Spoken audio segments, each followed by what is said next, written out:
Хайр тонгор Сара минь. Удаан холбоо бариагүйтэй уучлал хүсье. Сара Изабеллавна, би нарийн бовны дэлгүүрийн гадаа ирчихсэн чамааг хүлээж байна. Жигнэмэг идэнгээ чиний юр бусын нарийн бовны дэлгүүрийн тухай ярилцъя. Бид ярилцах цаг болсон. Хайртай шүү. Ээж нь. Мими Курач юм уу? Мөн. Та энэ охиныг таних уу? Тэр бол миний хамгийн сайн найз охин. Найз чи хаана байгаа? Одоо тэгэд яа гэж бодож байна?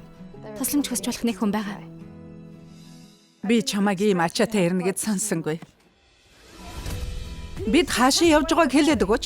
Изабелла. Ээж бидэнд нарийн бовны дэлгүүрээ нэ гэж хэлэх байсан. Бид ч тэгэх болно. Яаж өөрчилж болохыг бодоод үзэл дээ. Юу? Нурж унахыг хүлээх гэж юу? Энэ юу үнэр вэ? Муурны шээс. Шарах цогноос дөнгөж гарсан нарийн бов өнөртөж байна. Би зарын дагуу ирлээ.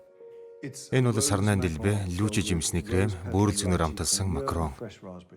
Гурлийн дутуу зурч. Өршөөрэй. Бага зэрэгэлдээ. Гэхдээ л дутуу байна. Энэ хавьд ийм газар олон. Танах юугаараа тийм онцгой юм.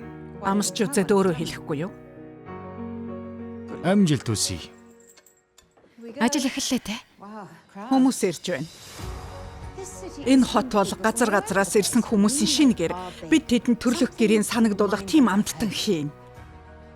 Та хоёр хамгийн сайн найзууд байсан. Сарагийн үслийг биелүүлж чадах цорын ганц хүн чи.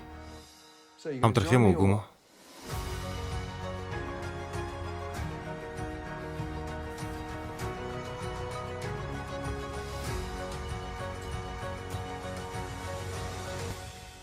Сарагийн төлөө.